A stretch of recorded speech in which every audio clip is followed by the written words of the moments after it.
முக்கியமாக தினசரி நடப்பு நிகழ்வுகளையும் கல்வி, விளையாட்டு, அரசியல், வாழ்க்கை முறை, மருத்துவம், தொழில்துறை, சினிமா, பொழுதுபோக்கு போன்ற பல்வேறு நிகழ்ச்சிகளையும் உடனுக்குடன் காண கேப்டன் டிவி மற்றும் கேப்டன் நியூஸ் சமூக வலைத்தள பக்கங்களோடு இணைந்திருங்கள்.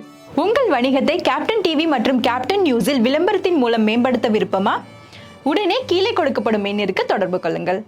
அணி நிர்வாகிகள் மற்றும் மகளிர் அணியை சார்ந்த அனைத்து சகோதரிகளுக்கும் மற்றும் இறுதியாக நன்றியுரையாற்ற இருக்கும் திருமூர்த்தி அவர்களுக்கும் மற்றும் இந்த பகுதியை சார்ந்த வியாபார பெருமக்களுக்கும் பொதுமக்களுக்கும், முக்கியமா தேசிய முற்போக்கு திராவிட கழகத்தை சார்ந்தவர்கள் என்ன பேசுகிறாங்கன்னு அங்கங்க கடையிலையும் டீக்கடையிலையும் ஒட்டு கேட்டுக் கொண்டிருக்கும் தில்லுமுள்ளு கட்சியை சார்ந்த தோழர்களே, தொண்டர்களே, நண்பர்களே மற்றும் எங்களுடைய தோழமை கட்சியை சார்ந்த அனைத்து இந்திய அண்ணா கலந்து வைத்தார்.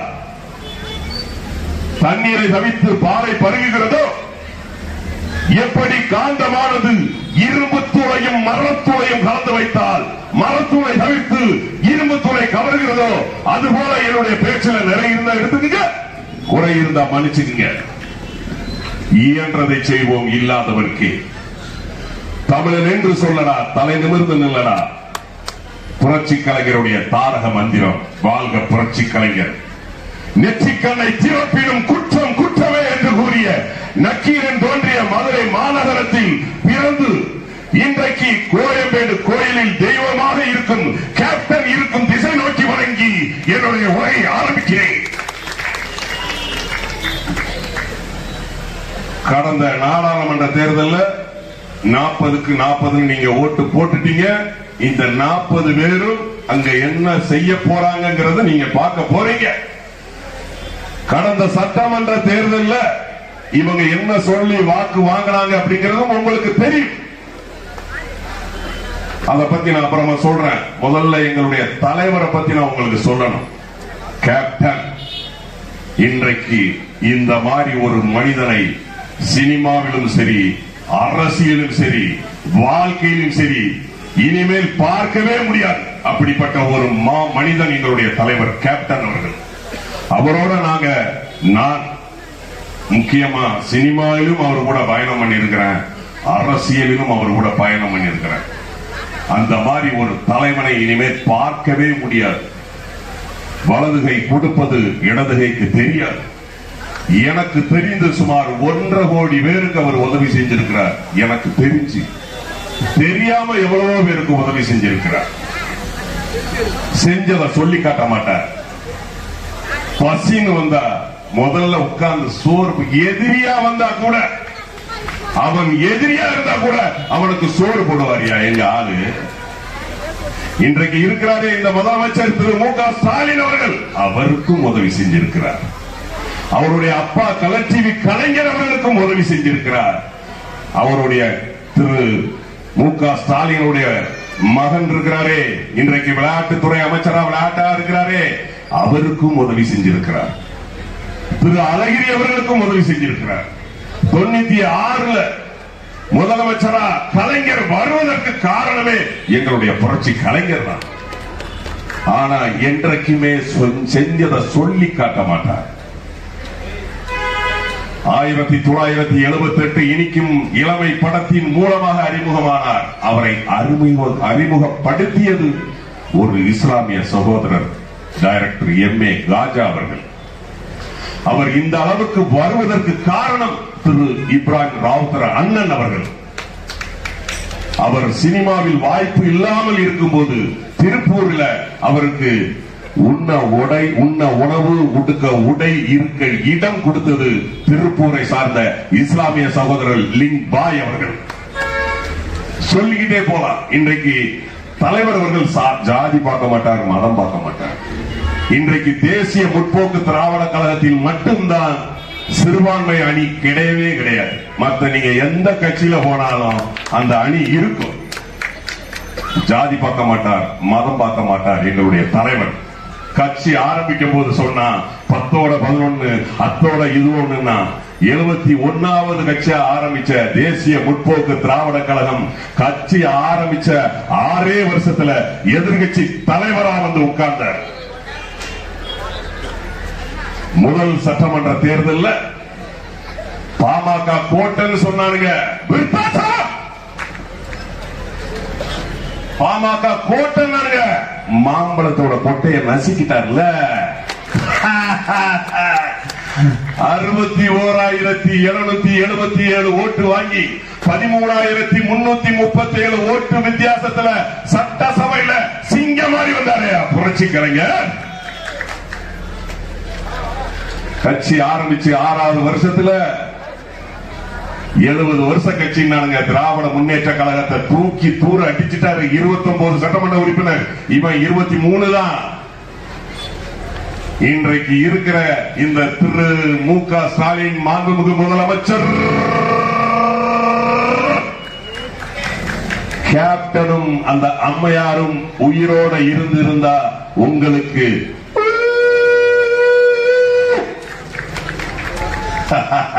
இது வார்த்தையால் சொன்னா வழக்கு, சைகலா சொன்னா வழக்கு கிடையாது.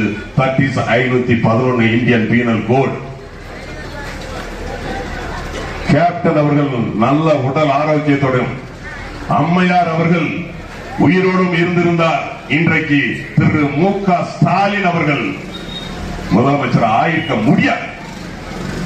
உங்க நல்ல நேரம் ஏமாத்தி ஏமாத்தி ஏமாத்தி ஓட்ட வாங்கி இன்னைக்கு முதலமைச்சர் ஆயிட்டீங்க. கேப்டன் அவர்கள் கட்சி ஆரம்பிக்கும் போது கொள்கையே இல்லைன்னாங்க. என்ன கொள்கை இல்ல? ஊழல் இல்லாத ஆட்சியை கொடுப்பேன் சொன்னது கொள்கை இல்லையா? பெண்களை ஆண்களுக்கு சமமாக பாதிக்க வேண்டும் என்று சொன்னது கொள்கை இல்லையா?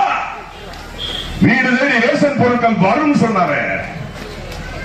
படித்த படிக்காத இளைஞர்களுக்கு வேலை தருவேன் சொன்னாரு. எப்படி கொடுக்க முடியும்? கிண்டல் பண்ணீங்களே, ஏன் முடியாது? இன்றைக்கு அங்க டெல்லியிலும் பக்கத்துல ஆந்திராவில் ஜெகன்மோகன் ரெட்டி முன்னாடி கொடுத்தாருல வீடு தேடி ரேஷன் பொருட்கள். அப்ப நான் கூட கேட்டேன் கேப்டன் படித்தவங்களுக்கு வேலை கொடுக்கலாம், சரி படிக்காதவங்களுக்கு எப்படி கேப்டன் வேலை கொடுக்க முடியும்? அதுக்கு அவர் என்ன தெரியுமா சொன்னாரு? இந்த தமிழ்நாடு முழுதும் வீடு தேடி ரேஷன் பொருளை கொண்டு போய் கொடுக்கறாங்கல, படிக்காதவனை கொண்டு போய் கொடுக்க சொல்லுவோம், அவனுக்கு ஒரு வேலை கொடுத்த மாதிரி ஆச்சுன்னு சொன்னவர் யாங்க தலைவர். எப்படி யோசிச்சிருக்காரு பாருங்க. படிக்காதவனுக்கும் வேலை என்று யோசிச்சிருக்கிறாரு. இந்த மாபெரும் ஒரு தலைவனை இழந்தது தமிழ்நாட்டோட சாபக்கேடு. தமிழ்நாட்டோட சாபக்கேடு. இன்றைக்கு கேப்டன் இருந்திருந்தார், பெருந்தலைவர் காமராஜர் போல, புரட்சி தலைவர் எம்ஜிஆர் போல ஒரு நல்ல ஆட்சியை கொடுத்திருக்கிறார். உங்களை மாதிரி இப்படி ஒரு கபட ஆட்சியெல்லாம் கொடுத்துட்டு இருக்க மாட்டார். அதே போல விவசாயத்தையும் நெசவு தொழிலையும் மேம்படுத்துவோம் என்றார். அது கொள்கை இல்லையா? கல்வி தரத்தை உயர்த்துவோம் சொன்னாரு.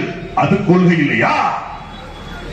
அன்னை மொழி காப்போம், அனைத்து மொழி கற்போம் சொன்னாரு. அது கொள்கை இல்லையா? பக்கத்து மாநிலத்தில் பேசி நதிநீரை சுகமமாக கொண்டு வருவாங்க சொன்னாரு. அது கொள்கை இல்லையா? எப்பேற்பட்ட தலைவர் பாருங்க கேப்டன் அவர்கள். அதான் நான் சொல்றேன், தமிழ்நாட்டோட சாபக்கேடு. இருக்கும் போது ஒருத்தருடைய அருமை தெரியாது, இல்லாத போதுதான் ஒருத்தருடைய அருமை தெரியும். இந்த பத்திரிகை காரணம், இந்த டிவி காரணம், இந்த பாலா போன கட்சி அரசியலும் சேர்ந்து அவரை என்னெல்லாம் பேசினானுங்க, எப்படிலாம் பேசினானுங்க. உடம்பு சரியில்லாம நடந்து வரும்போது, தள்ளாடி நடந்து வரும்போது தண்ணி போட்டு வந்தாருன்னு சொன்னானுங்க. இதுக்குதான் அன்னைக்கே அவர் கேப்டன் உங்களெல்லாம் பார்த்து பத்திரிகைக்காரனையும் டிவி காரனையும் ஒரு சில டிவிக்காரன் ஒரு சில பத்திரிகைக்காரனை துப்பிட்டு போனார். ஆனா இன்னைக்கு அதே பத்திரிகைக்காரன் அதே டிவிக்காரன் கேப்டன் ஒரு ஆள் உண்டான்னு சொல்றாங்க. இதைத்தான நாங்க சொன்னோம், இதைத்தான நாங்க ஊர் ஊரா போய் சொன்னோம். எவனாவது கேட்டீங்களா? அப்பேற்பட்ட தலைவர் எங்க தலைவர். தலைவரை பத்தி பேசணும்னா அண்ணன் ஸ்ரீதரன் அண்ணன் சொன்ன மாதிரி 1 மணி நேரம் இல்ல, 1 நாள் இல்ல, மணிக்கணக்கில், நாள் கணக்கில், வருஷ கணக்கில் பேசிட்டு இருக்கலாம். தலைவரை பத்தி பேசுறதா இருந்தா அவ்வளவு விஷயங்கள் இருக்கு, அவ்வளவு விஷயம் இருக்கு. நான் ஒரு 2 படம் எனக்கு வந்துச்சு. கலைஞர் கதைவசனம் எழுதிய பொன்னர் சங்கர் அப்படிங்கிற ஒரு படமும் பெண்சிங்கம் அப்படிங்கிற ஒரு படமும் எனக்கு வாய்ப்பு வந்துச்சு. நடிகர் தியாகராஜன் அவர்களும் டைரக்ட் பண்ண, பிரசாந்த் அவர்கள் ரெட்டை வேடம் போட்டு நடிச்ச பொன்னர் சங்கர் படத்துல எனக்கு ஒரு வாய்ப்பு வந்துச்சு. அதே போல பெண்சிங்கம்னு தெலுங்கு நடிகர் உதயகிரனும் மீரா ஜாஸ்மினும் நடிச்சது பாலி அப்படிங்கிற ஒரு இயக்குனர். நான் போய் கேப்டன் போய் கேட்கிறேன், கேப்டன் எனக்கு 2 படம் நடிக்க வாய்ப்பு வந்திருக்கு, கலைஞர் கதைவசனம், நான் போகலாமா வேண்டாமா அப்படின்னு. என்னை பார்த்தாரு, திட்டினாரு. அவன் கலைஞர் கதைவசனத்தில் நடிக்கிறதுக்கு ஏங்கிட்டு இருக்கிறான், நீ நடிக்கலாமான்னு கேட்கிற? நாங்கெல்லாம் நடிக்க வரும்போது அவருடைய வசனம் பேசிதாங்க நடிக்க வந்தோம். போய் நடிக்க. அரசியல் வேற, தொழில் வேற. நீ சினிமா தொழில், நீ போய் நடினாரு. வேற எந்த தலைவனும் சொல்லுவானா? வேற எந்த தலைவனும் சொல்லுவானா? எங்க தலைவர் சொல்றாருயா, எங்க தலைவர் சொல்றார். எங்க தலைவரை நான் கடைசியா எப்போ பார்த்தேன் தெரியுங்களா? அவர் மறைந்தது டிசம்பர் 28. நான் அக்டோபர் 2ஆம் தேதி அவரை போய் பார்க்கிறேன். பையன் எப்படி சீட்டு கிடைச்சிருக்கு, தலைவரை பார்த்து ஆசீர்வாதம் வாங்கணும். வீட்டுக்கு வர சொன்னாங்க. 6 மணிக்கு நாங்க வீட்டுக்கு போனோம். நானும் என் பையன், என் ஒய்ஃபு, என் பொண்ணு 4 பேர் வீட்டுக்கு போனோம். கடைசியா நம்மளுடைய தொண்டர், நம்ம நிர்வாகிகள் யாருமே பார்க்கல.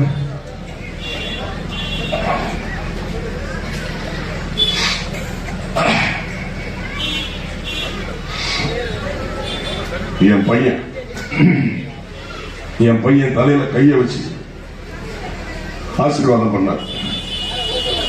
அக்டோபர் 2ஆம் தேதி, நவம்பர், டிசம்பர் 2 மாசத்துல அவர் நம்மளை விட்டு பிரித்து சென்று விட்டார். என் கையை இறுக்கமா பிடிச்சார். ஏதோ சொல்ல வந்தார், அவரால் சொல்ல முடியல. என் பையனுக்கு 13,000 ரூபாய் சென்ட் ஒண்ணு கொடுத்தார். அவர் போடுற ஒரு சென்ட் 13,000 ரூபாய் சென்ட்டுங்க. நம்மெல்லாம் கொடுக்க மாட்டோங்க, மனசு வராதுங்க. கொடுத்தாருங்க.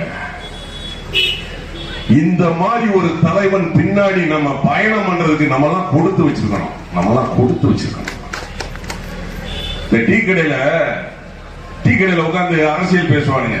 அப்ப டீ கடைக்காரன் பேசிட்டு இருக்கும்போது சொல்லுவான், தூரமா போயிட்டு அண்ணா போறான் பாரு திமுக காரன்பா. இன்னொரு கட்சி பேரை சொல்லி அண்ணா போறான் பாரு அந்த கட்சிக்காரன்பா. நம்ம போனா மட்டும்தான் இதோ கேப்டன் போறாரு அப்படிமா. அந்த மரியாதை நமக்கு கொடுத்தார் புரட்சி கலைஞர் கேப்டன். அது ஒண்ணு போதும், அது ஒண்ணு போதும். வேற எந்த மரியாதையும் நமக்கு வேண்டாம். நீ அடி கொள்ளடி ஊரு, நீ கொள்ளடிச்சா என்னத்தை கொண்டு போற? நீ என் தலைவன் சொன்ன மாதிரி செத்த அருணா கையில கூட அத்துக்கு தானே கொடுப்பான். 6க்கு 3 தானே. உனக்கு லட்சம் கணக்கில் கோடி இருந்தானா, ஆயிரக்கணக்கான கோடி இருந்தானே, நீ முதலமைச்சரா இருந்தானா, பிரதம மந்திரியா இருந்தானா, என்ன ஒண்ணு சந்தன கட்டையில போட்டு எரிப்பான், பளிங்கு கல்ல கொண்டு சமாதி செய்வான். அவ்வளவுதானே. தேர்தல் அறிக்கையை சொன்னிய என்ன சொன்ன? குடும்ப அட்டையில் உள்ள யார் யாரெல்லாம் இருக்காங்களோ பெண்களுக்கு உதவித்தொகை 1000 ரூபான்னு சொன்னல்ல. சொன்ன கொடுத்தியா? 1000 ரூபாய் கொடுத்தியா? எப்ப கொடுத்த? நீ ஆட்சிக்கு வந்து 2.5 வருஷம் கழிச்சு பாராளுமன்ற தேர்தல் வருதுன்னு தெரிஞ்ச 1000 ரூபாய் கொடுத்த. அதுவும் எவ்வளவு பேர் கொடுத்த? 2,15,00,000 ரேஷன் அட்டை இருக்கு. அதுல 1,09,00,000 பேருக்கு தான் கொடுத்த. மற்றது கொடுக்கல. ஏன் கொடுக்கல? பெண்களை தரம் பிரித்து பார்க்கிறாரா? எங்க குடும்ப பெண்களை தரம் பிரித்து பார்க்கிறதுக்கு நீயா இல்ல? கடந்த பாராளுமன்ற தேர்தலில் வீதி வீதியா ரோடா தெருவா வந்தாரே திரு உதயநிதி ஸ்டாலின் அவர்கள். அவர் என்ன சொன்னாரு? விடுபட்ட மகளிர்களுக்கு உதவித்தொகை இந்த தேர்தல் முடிஞ்ச உடனே வரும்னு சொன்னாரு. வந்துச்சா? தேர்தல் முடிஞ்ச 5 மாசம் ஆச்சு. வந்துச்சா? வருமா? தருவாங்களா? நீங்க வாங்குவீங்களா? அப்புறம் என்ன கவர்ச்சி அரசியல்? 505 தேர்தல் வாக்குறுதி கொடுத்தாங்க. நாங்க ஆட்சிக்கு வந்தவுடனே முதல் கையெழுத்து நீட்டுன்னு சொன்னீங்களே, அந்த சூட்சமம் எங்களுக்கு தான் தெரியும். திரு உதயநிதி ஸ்டாலின் அவர்கள் சொன்னீங்களே, நீங்க என்ன மந்திரவாதியா? அப்ப உங்களை நாங்க மந்திரவாதி உதயநிதினு சொல்லட்டுமா? இன்னைக்கு ஏன் 50 லட்சம் கையெழுத்து வாங்கிட்டு இருக்கீங்க நீட்டுக்கு எதிரா? ஏன் வாங்குறீங்க? பொய் சொல்றீங்க. அனிதா முதல் ஜெகதீஷ் வரை 21 பேர் செத்துருக்காங்க நீட்ல. நீங்க என்ன நாடகம் ஆடுறீங்க? வள்ளுவர் கோட்டத்தில் போய் உண்ணாவிரதம் இருக்கிறீங்க. திரு உதயநிதி ஸ்டாலின் அவர்களே, யாரை ஏமாத்துறீங்க? மக்களை ஏமாத்துறாங்க. மக்களை தயவு செய்து நீங்க புரிஞ்சுக்கணும். மக்களே, உங்களை ஏமாத்துறாங்க. பஸ்ல மகளிர்களுக்கு இலவச பஸ் பாஸ் சொன்னாங்கல்ல, பஸ் பாஸ் கொடுத்தாங்களா? அதுல ஒரு அமைச்சர் வேற சொல்றோம், ஓசி ஓசி ஓசி. உங்க அப்பா வீட்டு காசா? நாங்க கேட்டோமா? நீ தானே தேர்தல் அறிக்கையில சொன்ன.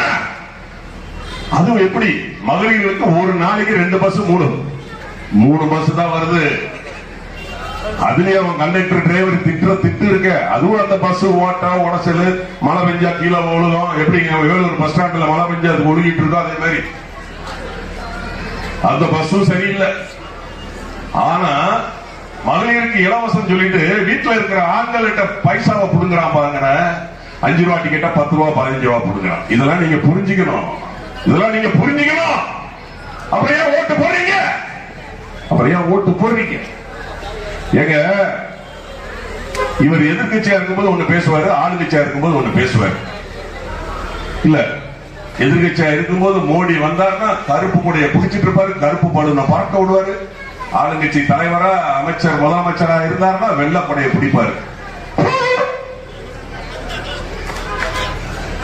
எல்லாம் நீங்க யோசிச்சு பார்க்கணும் மக்களே, யோசிச்சு பார்க்கணும். நான் என்ன சொல்றேன், நிதி ஆயோக் கூட்டத்துக்கு நான் போக மாட்டேன். எங்களுக்கு நிதி நீ தரலன்னு சொன்னல, நீ சொன்னல. அப்புறம் எதுக்கு உங்க அப்பாவோட நாணயம் வெளியிடுறதுக்கு எதுக்கு மத்திய அரசுல இருந்து ராஜ்நாத் சிங்கை ஏன் வர வச்சீங்க?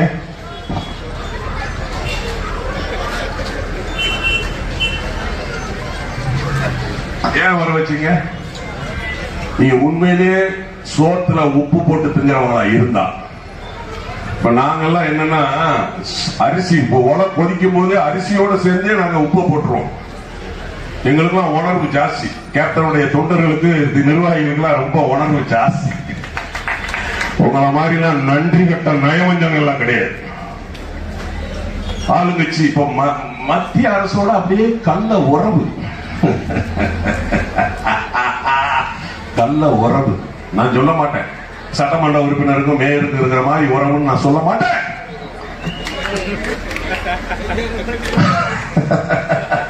சொல்ல மாட்டேன்.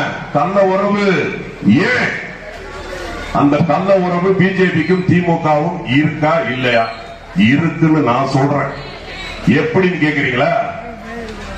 பாராளுமன்றத்தில் 545 எம்பி வேணும். அதுல மெஜாரிட்டி 275 ஓகே இருக்கு பிஜேபிக்கு. மாநிலங்களவையில் மொத்த எம்பி சீட்டு 245. அதுல 108 மெஜாரிட்டி வேணும். ஆனா பிஜேபிக்கு 90 சம்திங் தான் இருக்கு. இப்போ இந்த திமுக இவங்களோட ஜாயிண்ட் ஆயிட்டாங்க. இத மக்கள் நீங்க புரிஞ்சுக்கணும். முக்கியமாக இஸ்லாமிய சகோதரர்கள் நீங்க புரிஞ்சுக்கணும். அதுல டிமாண்ட் போட்டிருக்கதா சொல்ற. காது வழி வந்த செய்தி, அவங்க அப்பாவுக்கு பாரத ரத்னா கொடுக்கணுமா? யாருக்கு? கள்ளட்ரையில் வந்தாரு கலர் டிவி கலைஞர் அவர்கள், அவருக்கு. இது நான் சொல்லல, வனவாசம் அப்படிங்கிற புத்தகத்துல கவிஞர் கண்ணதாசன் சொல்லியிருக்காரு. நானும் மூக்காவும் கள்ள ட்ரெயின் ஏறி வந்தோம்னு. ஆனா அவர் புள்ள மட்டும் சொல்லுவாரு, என்ன தெரியுமா சொல்லுவாரு? திமுக இல்லன்னா மெட்ரோவே இல்லன்னு. நல்ல வேலை அன்னைக்கு டிடிஆர் இருந்திருந்தா திமுக இல்ல இன்னைக்கு தமிழ்நாட்டில்.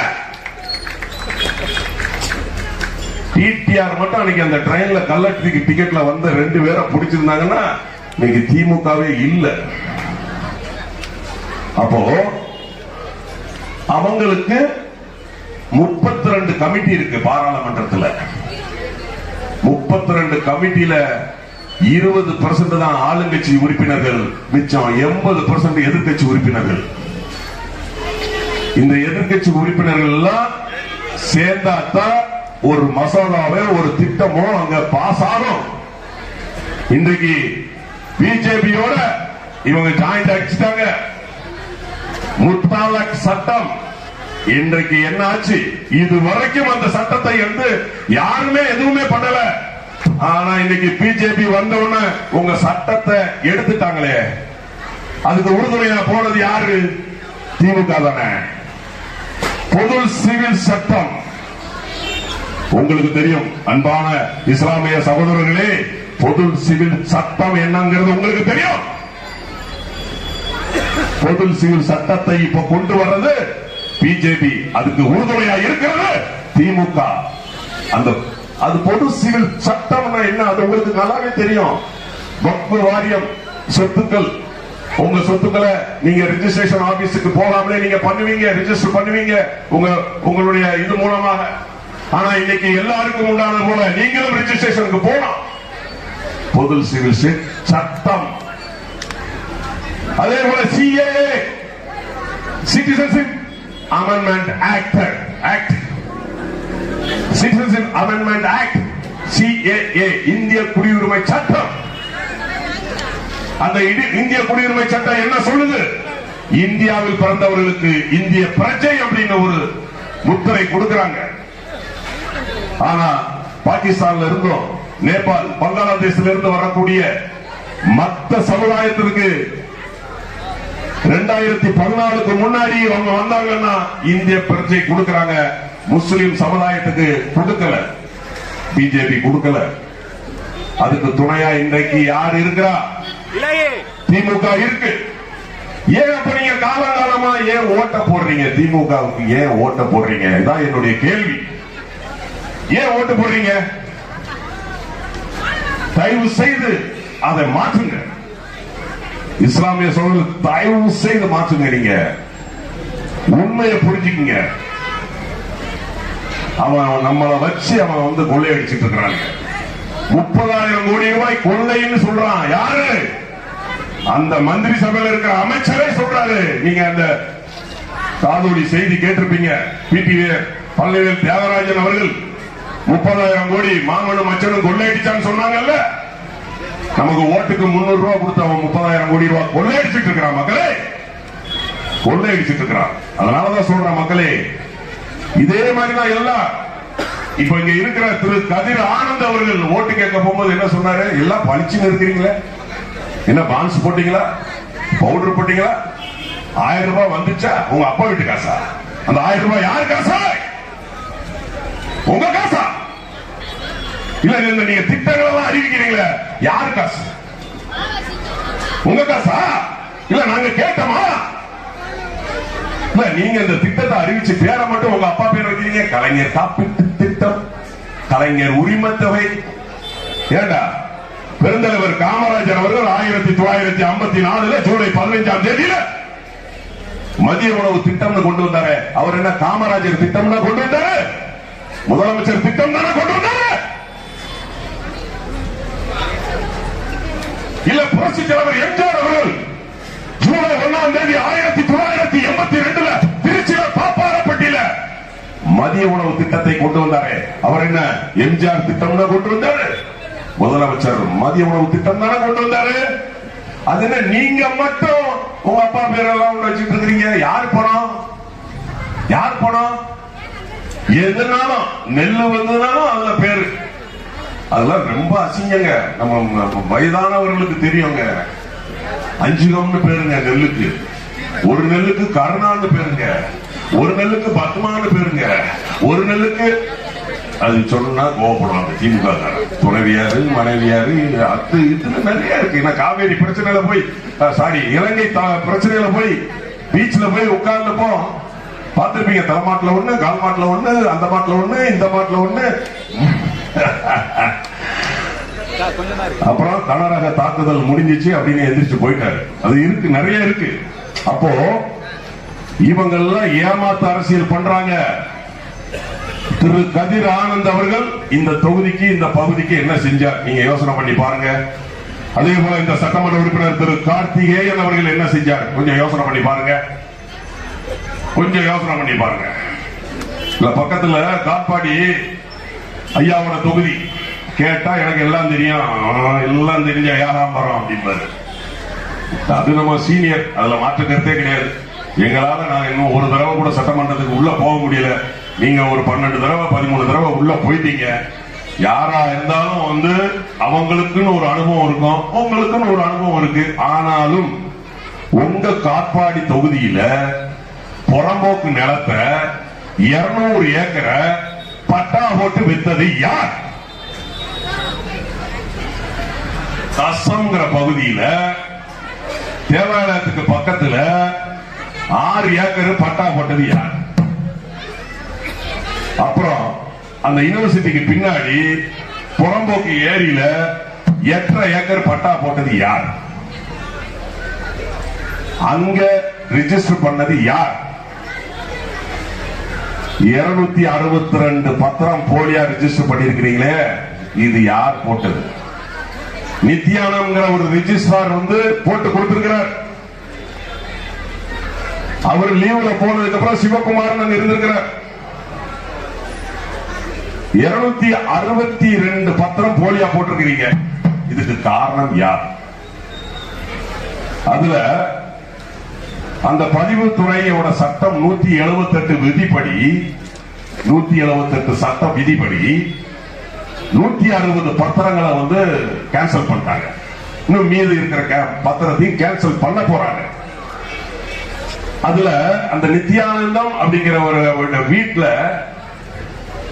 வீட்டு தோட்டத்துல பதுக்கி வச்சிருந்த, புதைச்சு வச்சிருந்த 13,97,400 ரூபாய் பிளஸ் பத்திரம் பிளஸ் இன்சூரன்ஸ் காப்பி இதெல்லாம் எடுத்தாங்க.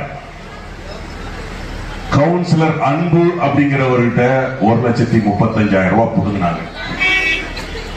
காங்கிரஸ்காரங்கிட்ட ஒரு 25,000 ரூபாய் புடுங்கினாங்க. அப்போ இத நான் சொல்லல, பத்திரிகையில வந்திருக்கு. நாங்கெல்லாம் சாட்சியோட தான் பேசுவோம். அன்புங்கிறவர்கிட்ட போன் பண்ணி கேட்டதுக்கு அவர் என்ன சொல்றாரா, நான் நகையை அடக்க வச்சு எங்க இதுல வேலை பார்க்கறவனுக்கு நான் சம்பளம் கொடுக்க போனேன் அப்படின்னு சொல்றாங்க. ஆனா அது விஜிலன்ஸ் போலீஸ் கண்டுபிடிச்சாங்க. பட் விஜிலன்ஸ் போலீஸும் ஸ்டேட் கவர்மெண்ட் அண்டர்ல தான் இருக்கு. அதனால இவன் தப்பிச்சுவான். ஏன்னா இதுக்கு பின்னாடி ஒரு பெரிய மூத்த அமைச்சர் இருக்கிறார் பத்திரிகையில போட்டிருக்க. ஒரு பெரிய மூத்த அமைச்சர் இருக்கிறார். அப்போ உங்ககிட்ட 300 ரூபாய் கொடுத்து ஓட்ட வாங்கி அவன் பல்லாயிரக்கணக்கான கோடி ரூபாய் கொள்ளையடிக்கிறான், கவர்ச்சி அரசியல் பண்றான். நிறைய சொல்லிட்டு போலாம். அதாவது தேர்தல் அறிக்கையில 121வது தேர்தல் அறிக்கை, மின் கட்டணம் மாதம் மாதம் கணக்கெடுக்கப்படும் சொன்னாங்க. செஞ்சாங்களா? 3 முறை மின் கட்டணத்தை ஏத்திட்டாங்க. 5 ரூபாயில இருந்து 40 ரூபாய் வரைக்கும் இப்ப ஏத்திட்டாங்க. மின் கட்டணத்தை 3 முறை ஏத்திட்டாங்க. மாதம் மாதம் ஸ்லாப் இல்ல. செந்தில் பாலாஜி அவர்கள் மின்துறை அமைச்சரா இருந்தாரு. அப்புறமா அவர் உள்ள போயிட்டாரு. அவர் கிட்டத்தட்ட 108 தடவை ஜாமீன் கேன்சல் ஆகி போச்சு. 13 மாசமா உள்ள இருக்காரு. அது வேற கதை. 10 ரூபாய் பாலாஜி இன்னைக்கு கேரட் அல்வா பாலாஜி ஆயிட்டாரு. அது வர அப்புறம் வர அது கூட கேவலங்க. ஏங்க அவர் உள்ள போனதுக்கு காரணம் யாருங்க? நீங்க தானங்க வழக்கு போட்டீங்க. ஏங்க நீங்க தானங்க வழக்கு போட்டீங்க. திமுக தானங்க வழக்கு போட்டுச்சு. ஏன் நம்ம போக்குவரத்துல துறை அமைச்சரா இருக்கும் போது கண்டக்டர் அவர்கிட்ட இவர்கிட்ட வேலை வாங்கினா 800 கோடி 600 கோடி அடிச்சுட்டான்னு சொல்லி நீங்க தானங்க வழக்கு போட்டீங்க. அப்போ நீங்க போட்ட வழக்குல தானே உள்ள போயிருக்கான்.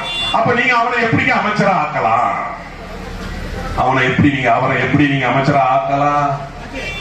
இதை நீங்க யோசிக்கணும் மக்களே, யோசிக்கணும். அப்போ அவரு உள்ள போயிட்டாரு. அப்புறம் தங்கமானவர் மின்சாரத்துறை அமைச்சரா வர்றார். அவர் ஜூலை 27ஆம் தேதி 2023 என்ன சொன்னார் தெரியுமா? வீட்டுக்கு வீடு ஸ்மார்ட் மீட்டர் பொருத்தப்படும். ஸ்மார்ட் மீட்டர் பொருத்தப்பட்டவுடன் மாதம் மாதம் கணக்கிடப்படும். செஞ்சீங்களா? தேர்தல் அறிக்கையில சொன்னீங்க, செஞ்சீங்களா? செய்யலையே. ஆனா இப்ப 5 கேட்டா என்ன பண்ணிடுவான், உடனே மத்திய அரசு மேல பழிய தூக்கி போட்டுருவான். உதவி திட்டத்துல அதிமுக கையெழுத்து போட்டுட்டு அதனாலதான் இதெல்லாம் ஏறுது. என்னடா உதய மின் திட்டம்னா என்னடா? என்ன உதய மின் திட்டம்னா என்ன? அதாவது கடன் இருக்கு, 1,00,000 கோடி ரூபாய் கடன் இருக்கு.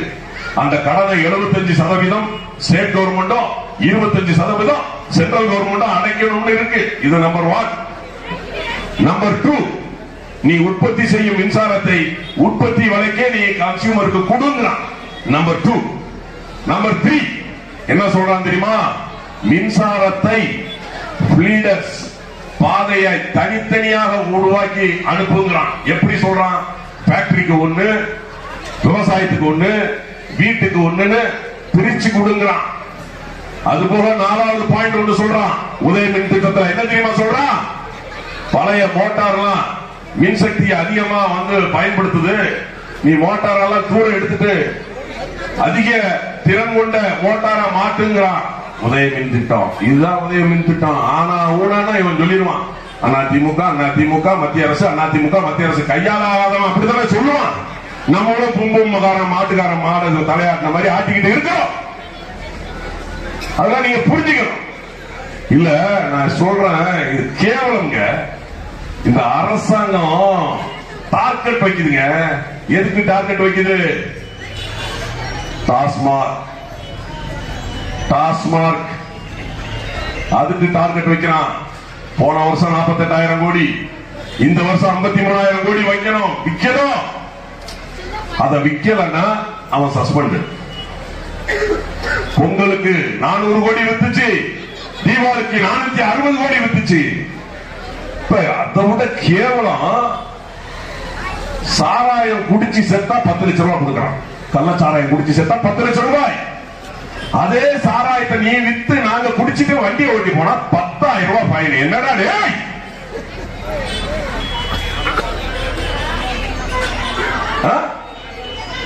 இல்ல நான் நேரடியா இத பார்த்தேன். நான் தண்ணி அடிக்க மாட்டேன்.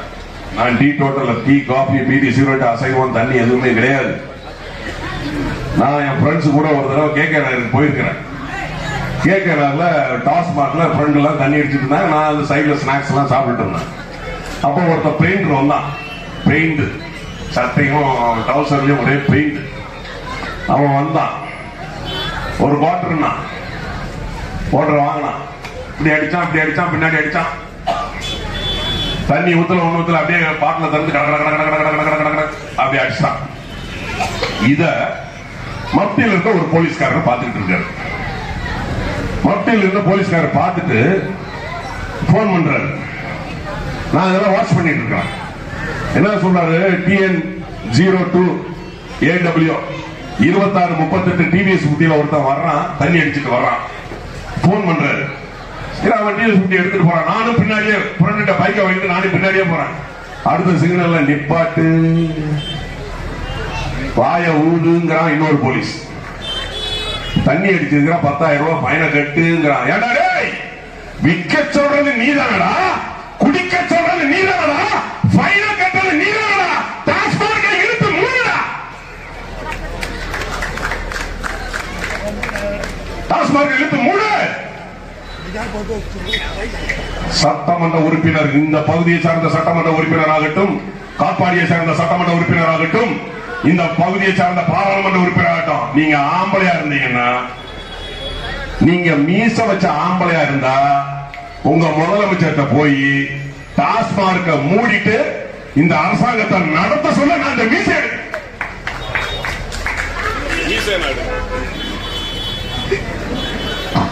இந்த மீசையை நான் எடுக்கிறேன். நீங்க ஆம்பளையா இருந்தா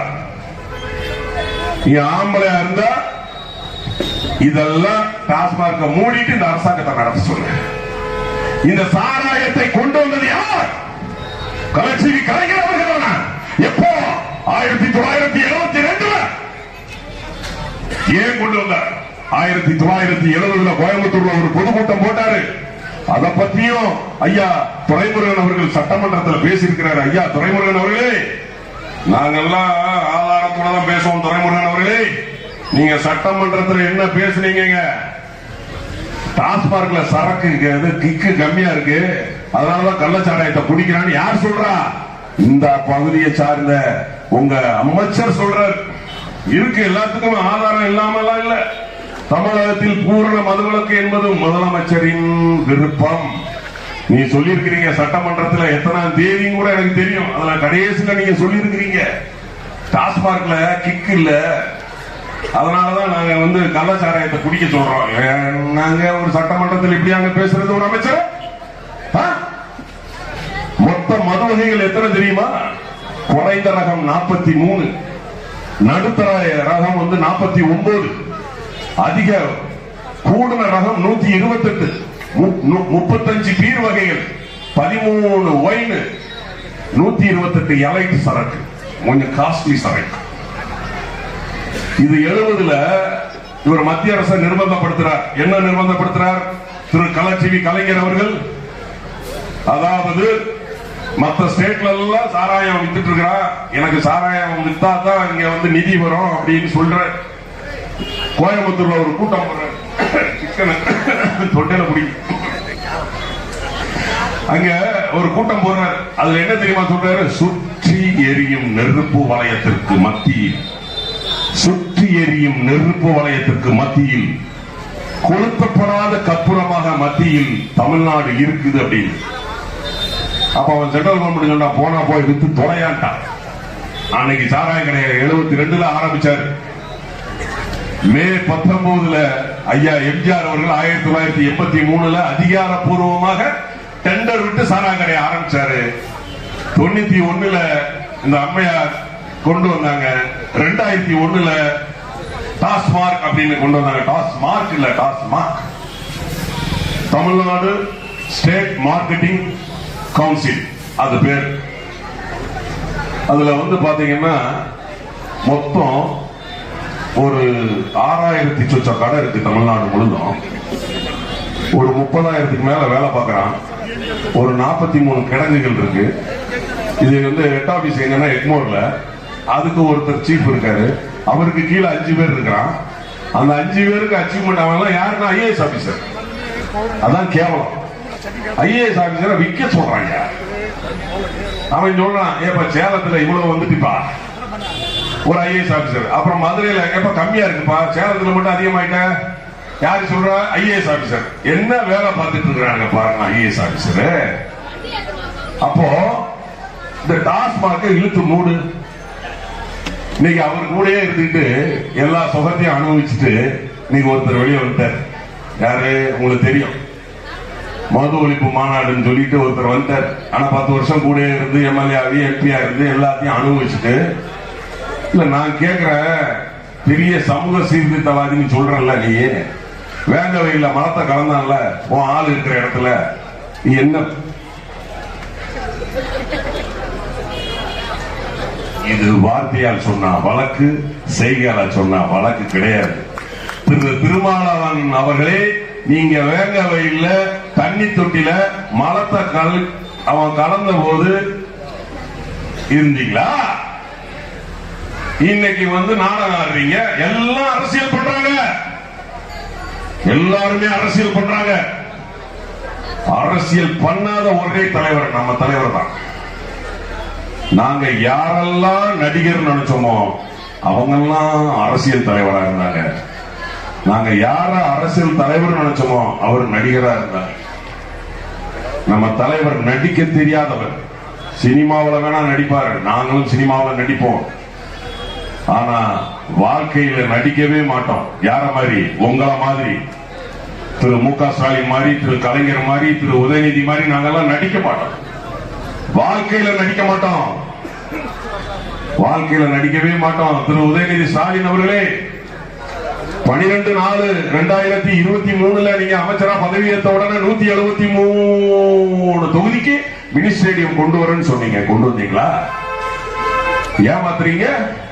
இல்ல பாராளுமன்ற தேர்தலில் ஒவ்வொரு ஊரா போய் ஒவ்வொரு தொகுதிக்கும் போய் நீங்க இவரை ஜெயிக்க வச்சா நான் மாசத்துல 2 நாள் வந்துடுறேன், மாசத்துல நான் 2 நாள் வந்துடுவேன் சொல்லிட்டு 40 தொகுதியிலும் போய் ஓட்டு கேட்டார். கேட்டார்ல, கேட்டார். 40 தொகுதிக்கு 80 நாள் ஆச்சு. இங்க மாசம் 30 நாள் தானே இருக்கு. யாராவது யோசிச்சு பாத்தீங்களா? யாராவது யோசிச்சு பாத்தீங்களா மக்களே? அதனாலதான் சொல்றேன், இதெல்லாம் ஏன் அரசியல் பண்றது? காசுக்காகத்தான். இவர் இன்னைக்கு அந்நிய முதலீடு அமெரிக்கால போய் சைக்கிள் ஓட்டிட்டு இருக்கிறாரு. நீங்க இதுக்கு முன்னாடி போயிட்டு வந்தீங்களே, சிங்கப்பூர், மலேசியா, ஜப்பான், ஸ்பெயின், அந்நிய முதலீடு வந்ததா? அந்நிய முதலீடு வந்ததா? எத்தனை பேருக்கு நீங்க வேலை வாய்ப்பு கொடுத்தீங்க? இதைத்தாங்க ஐயா எடப்பாடியார் அவர்கள் கேட்கிறாரு. வெள்ளை அறிக்கையா கொடுன்னு கேட்கிறாருல. இன்னைக்கு போய் அமெரிக்கால இருந்துட்டு நாங்க 2000 கோடி ரூபாய்க்கு டெய்லி வந்துடுறாருயா. டெய்லி சினிமாவுல வந்த மாதிரி டெய்லி ஒரு கோட்டு சூட்டையும் போட்டு, இந்த வயக்காட்டுல போட்டு வச்சிருப்போம்ல கோட்டு சூட்டு, புரிஞ்சா புரிஞ்சுக்குங்க, புரியலன்னா விட்டுருங்க. ஒரு கோட்டு சூட்டை போட்டு வந்துட்டு நான் அதை கையெழுத்து போட்டேன், 500 கோடி ரூபாய் கையெழுத்து போட்டேன், திருவள்ளூர்ல வந்து 2000 பேருக்கு வேலை கிடைக்கும், நான் இதுக்கு கையெழுத்து போட்டேன், வேலூர்ல ஒரு 5000 பேருக்கு வேலை கிடைக்கும். எப்படி வெள்ள அறிக்கை உடனே சொல்றாரு ஐயா எடப்பாடி அவர்கள்? ஏமாத்து வேலை இதெல்லாம், சால்ஜாப்பு, பொய் பொய். இதை நீங்க கேட்கணும். அந்நிய முதலீடு வந்துதான் கேட்கணும். அப்ப நீங்க வெள்ள அறிக்கையை விடுங்க. இதே மாதிரிதான் எல்லாம் ஒவ்வொரு விஷயத்திலும் திரு துரைமுருகன் அவர்களே, இந்த கஸ்பா பகுதியிலிருந்து கேட்கிறேன், காவேரி தண்ணிய நீங்க வாங்கி கொடுங்க. எம்ஜிஆர் வாங்கி கொடுத்தாருல, எம்ஜிஆர் வந்து முதலமைச்சரா இருக்கும்போது அங்க குண்டுராவ் வந்து முதலமைச்சரா இருந்தாருல, அப்ப குண்டுராவ் வீட்டுல போய் காலையில டிபன் சாப்பிட்டாருல, அப்ப டிபன் சாப்பிட்டுட்டு தண்ணி குடிக்கல எம்ஜிஆர். அப்ப குண்டுராவ் கேட்காரு, அண்ணன் ஏன் தண்ணி குடிக்கல அப்படின்னு. நீங்க தமிழ்நாட்டுக்கு காவேரி தண்ணியை கொடுங்க, திறந்து விடுங்க, நான் தண்ணி குடிக்கிறேன். உடனே குண்டுராவ் தண்ணியை திறந்து விட்டாராம், எம்ஜிஆர் தண்ணி குடிச்சாராம். அதே மாதிரி நீங்க பண்ணி காட்டுங்க. திரு ஸ்டாலின் அவர்களே, திரு துரைமுருகன் அவர்களே, நீங்க பண்ணி காட்டிட்டீங்கன்னா உங்க கால கழுவி நான் குடிக்கிறேன், உங்க கால கழுவி குடிக்கிறேன். திரு துரைமுருகன் அவர்களே, நீங்க பெங்களூர்ல வந்து கூட்டணி உங்க கட்சி தானே இருக்கு, காங்கிரஸ் உங்க கூட்டணி கட்சி தானே, காங்கிரஸ் உங்க கூட்டணி கட்சி தானே. அப்ப அவங்க சொல்லி கேட்டு வாங்கி தர முடியாத காவேரி தண்ணீர் உடனே இவர் அறிக்கை விடுவாரு. யாரு? நீர்வளத்துறை அமைச்சர் திரு துரைமுருகன் அவர்கள் என்ன சொல்வாரு? அவன்கிட்ட பேச்சுவார்த்தைக்கு போறதை விட நம்ம தூக்கு போட்டு சாவலாம், தற்கொலைக்கு சமம். அவன்கிட்ட பேச்சுவார்த்தைக்கு போனா போங்க,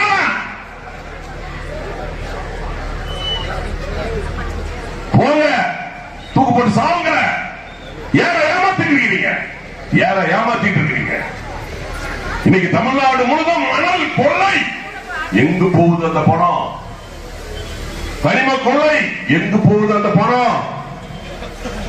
இத சொன்னா உடனே வழக்கு. சீமான் கண்ணன் கட்சியில ஒருத்தர் சொன்னா வழக்க போட்டாங்க. சவுக்கு சங்கர் ஒண்ணு சொன்னாரு, அவர் மேல வழக்கு போட்டாச்சு. எங்களை தொட்டு பார் பாப்பா, நீ எங்களை தொட்டு பாரு. ஜெயிலுன்னா பெயிலுன்னு ஒண்ணு இருக்குல்ல, அதுக்குதானையா நாங்க குத்து குத்தா பேப்பரை வச்சுக்கிட்டு கொத்து கொத்தா அலைஞ்சுக்கிட்டு இருக்கோம். நீ எந்த தேதியில என்ன பண்ணுவோம், வண்டவாளத்தெல்லாம் தண்டவாளம் ஏற்றிடுவோம். திமுக காரங்க வந்து பேச சொல்லுங்க பார்க்கலாம். உன் தலைவர் பிறந்த நாளை சொல்ல சொல்லு, திரு உதயநிதி ஸ்டாலினுடைய பிறந்த நாளை சொல்ல சொல்லு, கலைஞர் கலைஞருடைய பிறந்த நாளை சொல்ல சொல்லு, கலைஞருடைய அப்பா பேரை சொல்ல சொல்லு, அம்மா பேரை சொல்ல சொல்லு, அக்கா பேரை சொல்லு, அண்ணா பேரை சொல்ல, சொந்தக்காரர்கள் 200 சொச்ச பேரை சொல்ல. நாங்க சொல்லுவோம், எல்லாத்தையும் நான் படிச்சு வச்சிருக்கிறேன், நாங்க சொல்லுவோம்.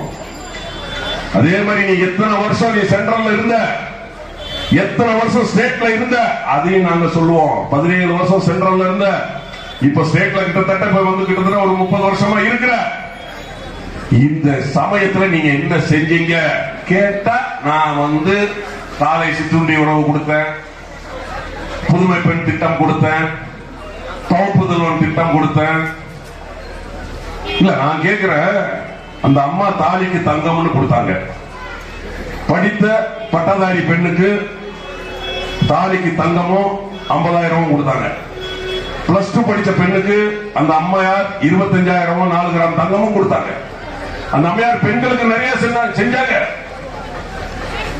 தாய்சை நலப்பட்ட செஞ்சாங்க. அம்மா உணவகம் கொண்டு வந்து, அம்மா உணவகத்துல லேடிஸ் தான் வேலை பார்த்தாங்க. பாலூட்டும் அறைன்னு தனியா ஒண்ணு வச்சாங்க. எத்தனையோ செஞ்சாங்க. ஐயா எடப்பாடியார் அவர்களும் உள்ளாட்சி தேர்தல் 50% இடஒதுக்கீடு பெண்களுக்கு சொன்னார். அதே போல அந்த அம்மா காவேரிக்கு, இன்னைக்கு காவேரியில கசட்ல வர வச்சது அந்த அம்மையார் தான் 2013. அதே போல ஒழுங்காற்று குழு, காவேரி மேலாண்மை வாரியம் யார் கொண்டு வந்தது? யார் கொண்டு வந்தது? அந்த அம்மையார் தானே கொண்டு வந்தாங்க. ஆனா இவனுங்க எல்லாம் இருக்கானுங்களே, திராவிட முன்னேற்ற கழகம் மக்களை பாதிக்கக்கூடிய எந்த விஷயமா இருந்தாலும் சரி, ஹைட்ரோ கார்பன் திட்டம், கெயில் திட்டம், மீத்தேன் திட்டம், நெடுவாசல் திட்டம் எல்லாம் இவங்க தான் கொண்டு வந்தது. கச்சத்தீவை தாரை வார்த்து கொடுத்தது யார்? 1974 ஜூன் 26, 28 கலச்செய்தி கலைஞர் அவர்கள் தான். காவேரி தாரை வார்த்து கொடுத்தது யார்? காவேரி ஒப்பந்தம் சென்னை மாகாணத்துக்கும் மைசூர் மாகாணத்துக்கும் 1924 இருந்து 1954, 1924 இருந்து 1974 50 வருஷம் ஒப்பந்தம்.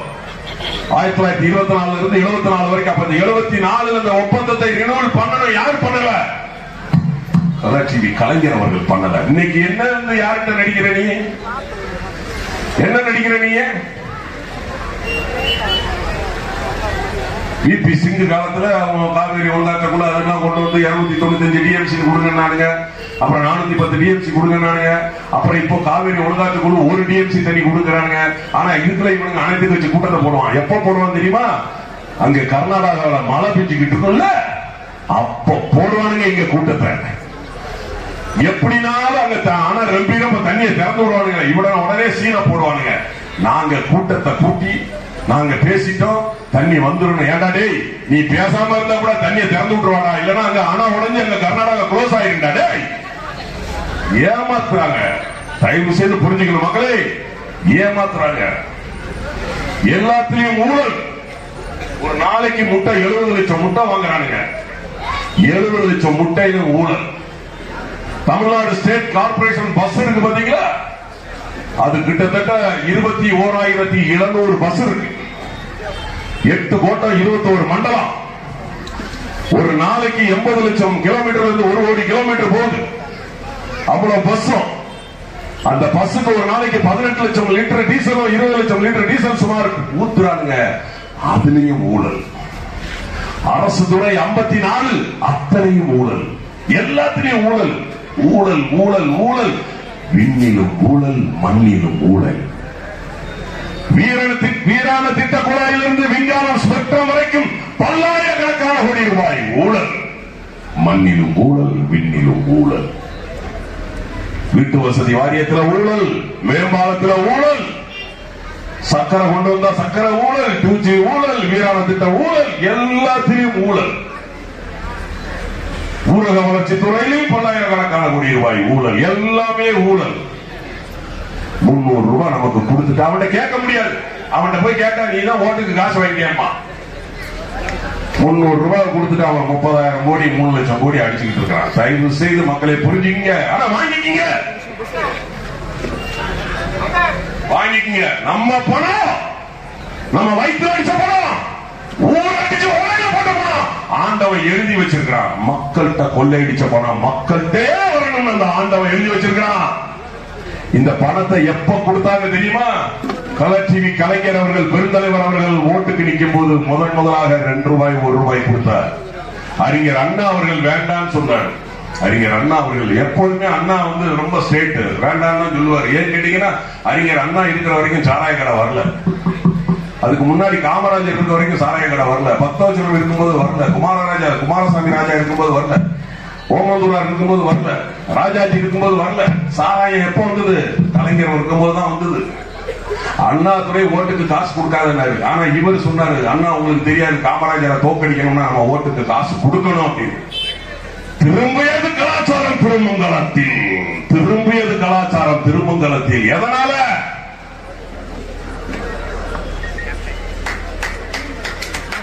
எதனால? இருக்காரு பாருங்க, கல்ல கவனம் இல்லாம சிரிச்சுட்டு இருக்காரு. இவரால இரவு விருந்துன்னா, மொய் விருந்துன்னா, கடா விருந்துங்கிறான், 500 ரூபாங்கிறான், 1000 ரூபாங்கிறான். ஏன்?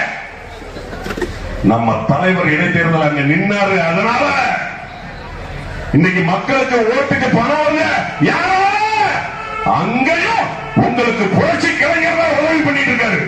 புரட்சி கலைஞர் எங்கள் கேப்டன் தான் இன்னைக்கு உதவி பண்ணிட்டு இருக்காரு. ஓட்டுக்கு காசு வருதா, அதுக்கு காரணம் மதுரை திருமங்கலம் இடைத்தேர்தல் தான். இளவு இருந்துங்கிறான், கிழவு இருந்துங்கிறான், மொய் இருந்துங்கிறான். நம்ம எல்லாம் சினிமாவில தான் பார்த்திருக்கோம். நம்ம தலைவர் நடிச்ச சின்ன கவுண்டர் படத்துல இலைக்கு கீழே சுகன்யாவுக்கு தாலியை வச்சிருப்பாரு. இவனுங்க நிஜத்திலேயே இளவு இருந்து, கிடாவு இருந்து, மொய் இருந்து, அந்த விருந்து. எங்க போனார் இன்னைக்கு அந்த திரு அழகிரி அவர்கள்? எங்க போனார்? 29/1/2010 திரு அழகிரி 30/1/2010 உங்க பிறந்த நாள்ல என்ன சொன்னீங்க? நானும் என்னுடைய தம்பியும் இரட்டை குழல் துப்பாக்கி போல் இருந்து எதிரிகளை பந்தாடுவோம் சொன்னீங்க திரு அழகிரி அவர்களே. இன்னைக்கு எங்க போனீங்க அழகிரி அவர்களே?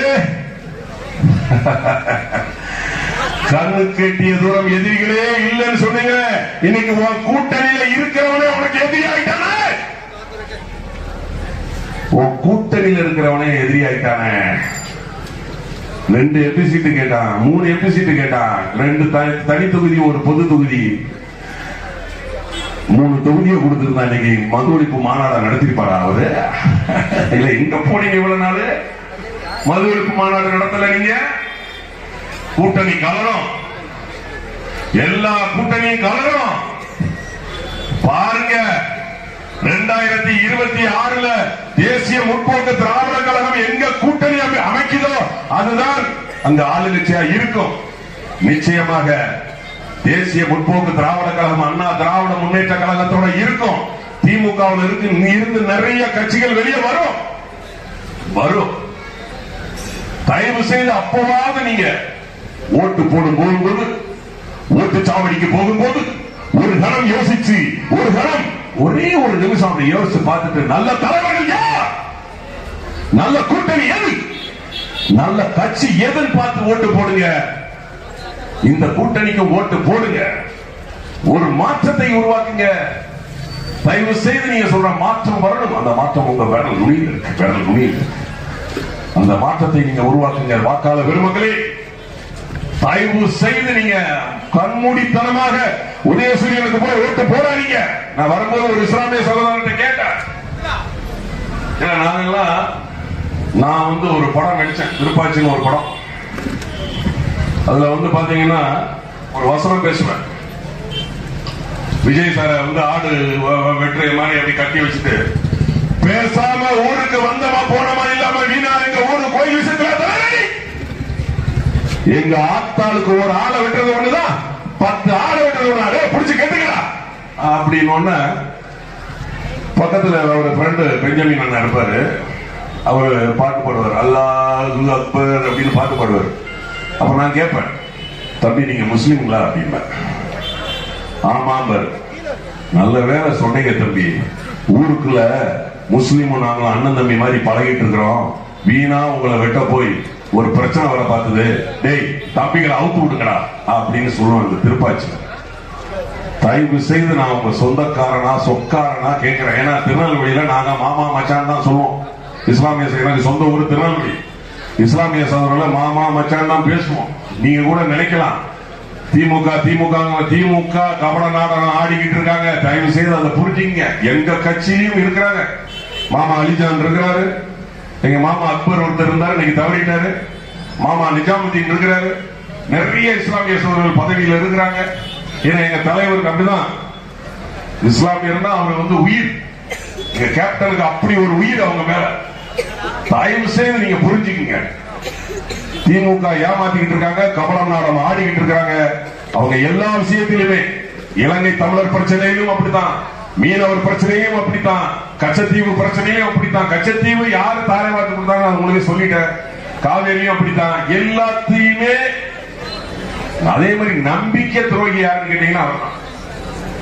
நம்பிக்கை துரோகி யாருன்னு கேட்டீங்கன்னா கலர்ஜீவி கலைஞர் அவர் தான். எம்ஜிஆர் அவர்கள் இல்லைன்னா கலைஞர் அவர்கள் முதலமைச்சர் ஆயிருக்க முடியாது. அண்ணாதுரை அவர்கள் மறைந்த பிறகு 1969 அண்ணாதுரை மறைந்ததற்கு பிறகு எம்ஜிஆர் தயவாளர் நீங்க முதலமைச்சர் ஆனீங்க.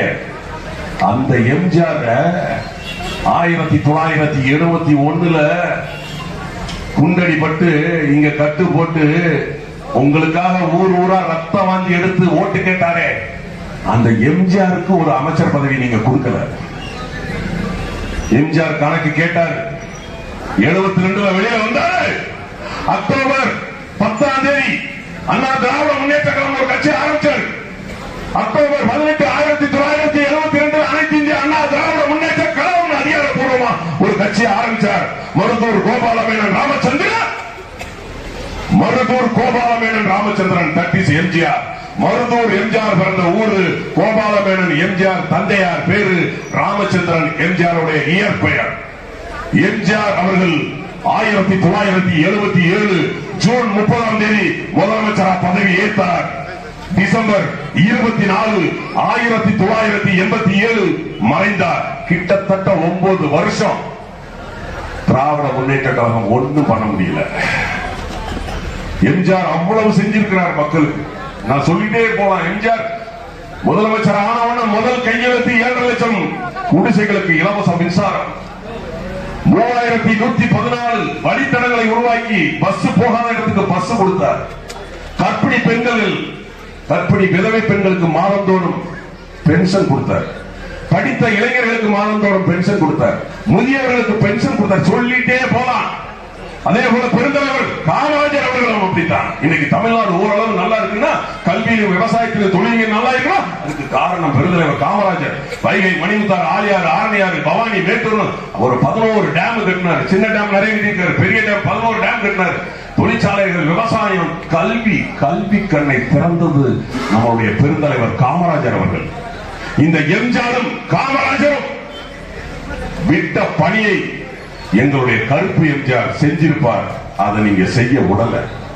இன்றைக்கு ஆண்டுகிட்டு இருக்கிற இந்த ஆளுங்கட்சி அவரை தப்பா பேசி மன உளைச்சலுக்கு உண்டாக்கி நல்ல மனிதரை இப்படி பண்ணிட்டீங்க. அதுக்கு காரணம் ஆளுங்கட்சியும் ஊடகமும் தான். ஆனா வேஷம் போடுறீங்க. அவருடைய இறுதி யாத்திரையில வந்த 21 குண்டு 72 குண்டு தமிழ்நாடு அரசு மரியாதை செஞ்சது. அங்க உள்ள நடந்தது எங்களுக்கு தானே தெரியும். அங்க உள்ள நடந்தது எனக்கு தெரியும், அந்நியாருக்கு தெரியும், சுதீஷாருக்கு தெரியும், அனகை முனியேஸ்வரனுக்கு தெரியும், பாசாரியர்களுக்கு தெரியும். ஒரு 9 பேருக்கு தான் தெரியும் அங்க என்ன நடந்ததுன்னு. இடம் தரமாட்டேன்ட்டாங்க. போன்லாம் சுவிட்ச் ஆஃப். யார்கிட்ட நாடகம் ஆடுறீங்க? ஏமாத்துறீங்க. இறுதி யாத்திரை தீவுத்திரல தரல. பிஜேபி சார்ந்த அண்ணாமலை அவர்கள் வரும்போது கூட்ட நெரிசல், உள்ள வர முடியல. அவர் ஒரு பேட்டி ஒன்று கொடுத்துட்டு போனாரு. எங்களை மாதிரி தலைவர்களுக்கு பாதுகாப்பு இல்லைன்னு. நடிகர் சங்கத்துல இருந்து 7 பேர் வந்தாங்க. நடிகர் சங்கம் அவ்வளவு பெரிய நடிகர் சங்க கடனை அடைத்த எங்களுடைய தலைவருக்கு நடிகர் சங்கத்திலிருந்து 7 பேர் மட்டும்தான் வந்தாங்க. விஜய் சேதுபதி அவர்கள், அண்ணன் அர்ஜுன் அவர்கள், கோவை சரளா அவர்கள், இப்படி ஒரு 7 பேர் வந்தாங்க. விஜய் சேதுபதி அண்ணன் அவர்களை தள்ளி விட்டாங்க. அக்கா கோவை சரளா சட்டையெல்லாம் இதெல்லாம் சுடிதார் எல்லாம் கிழிச்சிட்டாங்க. கருணாஸ் அவர்கள் சட்டையெல்லாம் கிழிச்சிட்டாங்க. கருணாஸ் வந்து ஒரு பேட்டி கொடுத்தாரு. இந்த மாதிரி இடத்துல வச்சா எங்களை மாதிரி நடிகர்களுக்கு பாதுகாப்பு இல்லைன்னு. அப்பவும் இடம் கொடுக்கலையா? அப்புறம் எப்படி இடம் கொடுத்தாங்க எங்களுக்கு தான் தெரியும். எங்க அண்ணியார் ஒரே வார்த்தை தான் சொன்னாங்க. போன்லாம் சுவிட்ச் ஆஃப். திரு தயாநிதி மாறன் அவர்களுக்கு போன் பண்ணாங்க. போன் பண்ணி, அதுவும் அந்நியார் நம்பர்ல இருந்து போல, வேற ஒரு நம்பர்ல இருந்து போன் பண்ண அவர் போன் எடுத்தாங்க. பாருங்க, உங்க மாமாட்ட சொல்லுங்க, இந்த இடத்துல வச்சு அடக்கம் பண்ணோம்னா பல உயிர்கள் சேதாரமாகும். இதுக்கு முழு பொறுப்பு தமிழ்நாடு அரசு தான் சொன்னாங்க. இது சொன்னதுனாலதான் அந்த தீபத்திடம் கிடைச்சது. இவங்க வந்து நடிக்கிறாங்க, நாடகம் போடுறாங்க. அன்றைக்கு நீங்க பார்த்திருப்பீங்க, எத்தனை லட்சம் பேர் வந்து கண்ணீர் விட்டு கதறினாங்க. அவர் ஆண்ட கட்சியும் கிடையாது, ஆளுங்கட்சியும் கிடையாது, அதிகாரத்திலும் கிடையாது.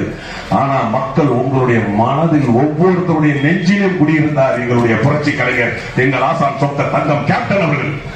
அப்பேற்பட்ட மனிதனுக்கு தயவு செய்து அவர் இருக்கிற காலத்துல தான் செய்யல, அவருடைய இல்லாத காலத்திலேயாவது தேசிய முற்போக்கு திராவிட கழகத்திற்கு ஒரு உதவி செய்யணும்னு நினைச்சீங்கன்னா உங்களுடைய பொன்னான வாக்குகளை, அது உள்ளாட்சி தேர்தலாக இருந்தாலும் சரி, சட்டமன்ற தேர்தலாக இருந்தாலும், தயவு செய்து எங்களுக்கு தேசிய முற்போக்கு திராவிட கழகத்துக்கு வாக்களிக்கும்படி கேட்டு விடைபெறுகிறேன். சூரியனோட ஒளி பட்டாலும் சரி, சூரியனோட ஒளி பட்டாலும் சரி, தாமரை தடுத்து நின்றாலும் சரி, தாமரை தடுத்து நின்றாலும் சரி, புரட்சி கலைஞரின் புரட்சி தீபம் ஒளி வீசத்தான் செய்யும், வெற்றி முரசு கொட்டத்தான் செய்யும். வீழ்வது நாமாக இருப்பினும் வாழ்வது தமிழாக இருக்கட்டும். வாழ்க புரட்சி கலைஞர். வாய்ப்பு கொடுத்த அனைவருக்கும் நன்றி, நன்றி, நன்றி. என்னுடைய பேச்சில நிறைய இருந்தா எடுத்துங்க, குறை இருந்தா மன்னிச்சுங்க.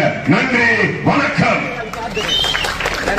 துல்லியமாக தினசரி நடப்பு நிகழ்வுகளையும் கல்வி, விளையாட்டு, அரசியல், வாழ்க்கை முறை, மருத்துவம், தொழில்துறை, சினிமா, பொழுதுபோக்கு போன்ற பல்வேறு நிகழ்ச்சிகளையும் உடனுக்குடன் காண கேப்டன் டிவி மற்றும் கேப்டன் நியூஸ் சமூக வலைத்தள பக்கங்களோடு இணைந்திருங்கள்.